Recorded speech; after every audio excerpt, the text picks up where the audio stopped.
Hello, everybody. This is Peter and Sylvia. We're back, and we actually planned to come back because we do these sessions. We know what we want to talk about, and we don't quite know where we're going to end up with those conversations.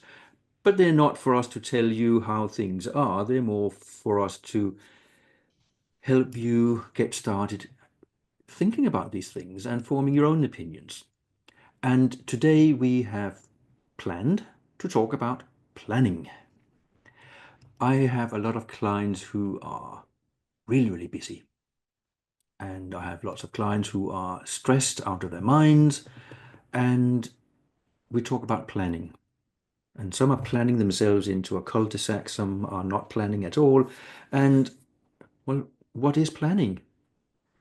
Why do we do it? I had a boss once who said, Peter, you must plan the plan. Okay, how many levels of that are we going to do before we take action? So, what's your take on planning, Sylvia? Uh, Sorry to Goodness. drop you in it. Yeah, no, I just thinking, where do we start on the planning thing? Um, to your point, I think some people can plan and plan and plan. And it's great sometimes to plan ahead, see if they can cover all bases. But quite often, and from my own experience too, we can sometimes forget what's going on right now. We can do all this planning for what's going to happen in the future, but forget actually what do I need to do right this moment. Um, And what's interesting, before we sort of planned this session, was I'm in a bit of not a situation at the moment where I do have a lot going on. Um, and this also brings us to another point, which perhaps we'll cover: busy, doing what? But in terms of planning, there's a lot going on. And a technique that I've adopted myself is that I write all the things that are going on a bit of paper to get them out of my head so I can see which ones actually need actioning now. Mhm. Because there's a lot to say, a lot going on. The stuff that needs to be, plan for 2025, plan for December, plan for next week. And sometimes it can be quite, there's a lot, but then to actually identify and plan which ones I actually need to do to action, sometimes is actually not that much, if that makes sense. For example, I have a whole list of things that are going on, but today there's only probably 3 things I actually must do today, because the rest I can plan over a period of time. And if I don't do that, I could very easily get overwhelmed by all these things that are going on. And by putting them on a bit of paper, I can see it's almost like the almost like a rag system. The things that have to be done, the things that would be good, and the things actually, yeah, be great if I did it, but it's not essential. But it'd be very easy to get stuck in that. Oh, my little, there's so much, there's so much, there's so much, there's so much. Actually, what do I need to do today? And we've talked about this. Yes, there's a lot going on, Mm, but where does it go on? Does it go on in our head, trying to mm, have a lot of balls in the air at the same time, or is it actually actions that we need to take? mm, And if we look at a piece of paper like the one you showed me earlier, you had a full yeah, A4 sheet page of things that needed doing, and you had 3 4 pink highlights on that. yeah. There were things that needed physically doing. Mm, The way I'm thinking very often is, what do I need to do that needs to be pushed onto somebody else's desk? yeah, The problem with that is it comes back. yes. But in the meantime, I don't deal with it because there's nothing I can do. Mm, So we have to split planning, I think, into thinking about stuff that needs doing and then the stuff that actually requires action, mm, and then prioritize the action. mm, And then we can we cannot plan too far ahead either. When I was in my previous life as a consultant, a lot of this was project management, and we just knew that on projects, if we planned further out than 3 months, it was pretty much guesswork. mm. But we had to have some rough idea of where we wanted to end up. But the detailed planning was always at a shorter time frame. because otherwise we wouldn't get anybody's attention. And there's so many moving parts out there that we can't control anyway. So we have to only worry about or think about the things that we really do need to do right now. Mm. I don't think that's the difference between those things that are all ongoing, because in my head and on my list, there's lots of things there that are ongoing. But picking up on your point there, a lot of them are waiting for other people to do their bit. So for now, there's nothing I can do about those. So therefore, that then reaffirms to me, park that, wait for that to happen, so I can then put my energies and my focus on the things that I need to action. And I think sometimes where people, there's, I'm busy, busy, busy, because there's lots of ongoing things. However, what do that person or me need to action right this moment? And there's a big difference. And I think quite often we can get caught up in all the ongoing things and start to feel, as I said earlier, a bit overwhelmed, burnt out even, because there's a lot going on. Whereas if we have the ability to cut through all that and focus on what is it that I need to do, so I can place my energy where it's effective and constructive, rather than spending, even wasting it on stuff that I can't actually control or do anything about at the moment. It's a more sort of constructive way. And then it does reduce the strain or stress, whatever phrase, on our own selves, because we feel we are getting somewhere because we're doing the things that we can do. There's another aspect to planning, and it's something I know I did as a student. I did my exam revision plans Mm-hmm. to the nth degree because it actually meant that I wasn't revising. So Mm-hmm. you can spend a lot of time planning so that you either avoid doing or never Yes. get to the doing part. Mm. And I think we need to remember that as well. It took me quite a few years before I realized that there was no point in doing all this revision planning in nice little tables and hour slots and this and that. It didn't work for me. I just had to get on with it. Mm. I had a pile of books and a date in front of me.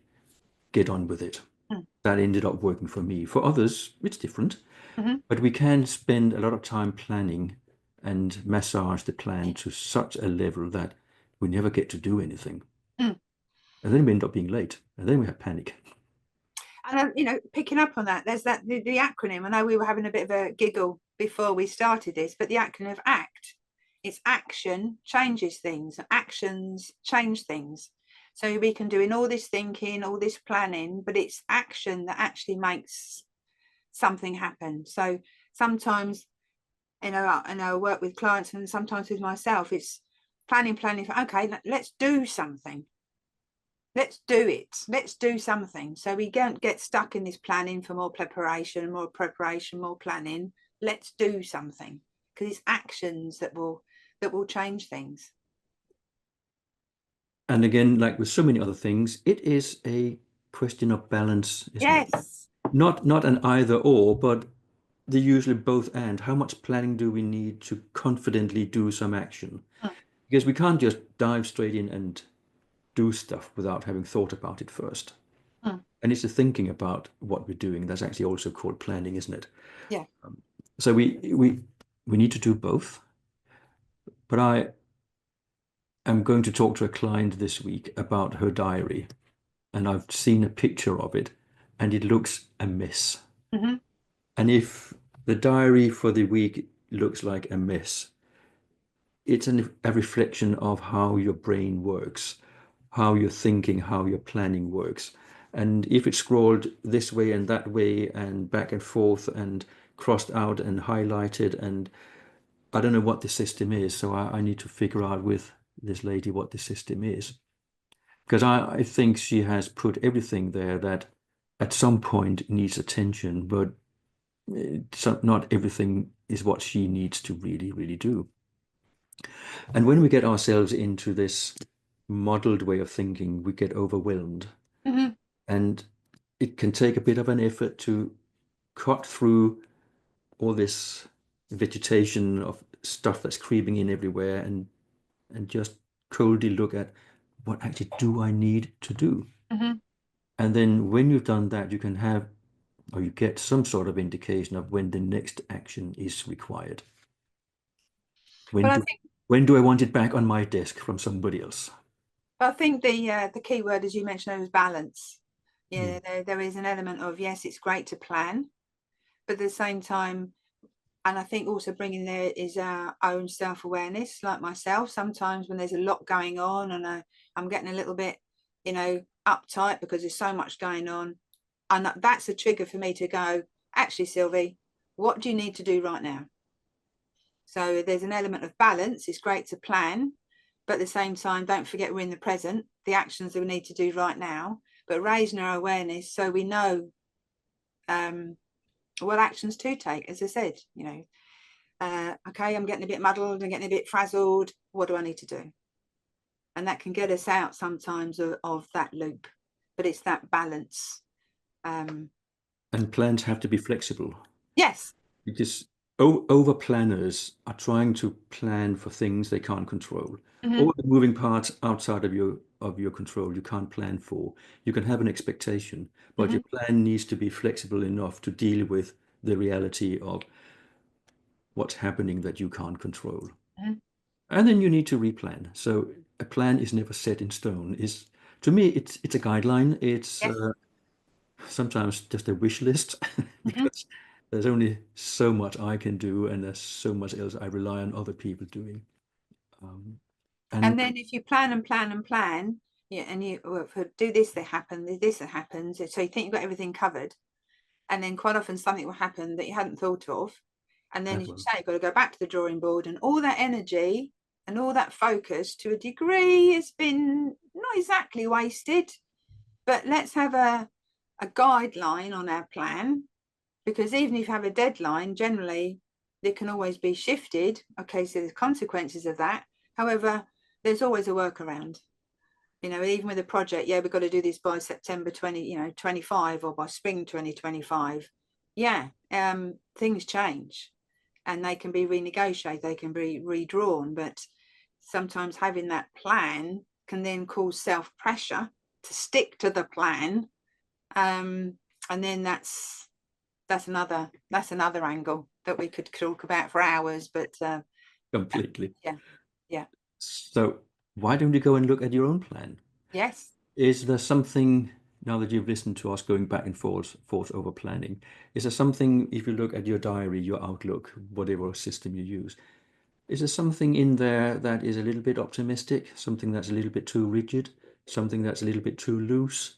Have a look, just check your own planning and give us your comments on planning Mm, and how does planning work for you? mm. So thank you for staying with us and Yep. thank you for planning to actually watch this video. See you in the next one.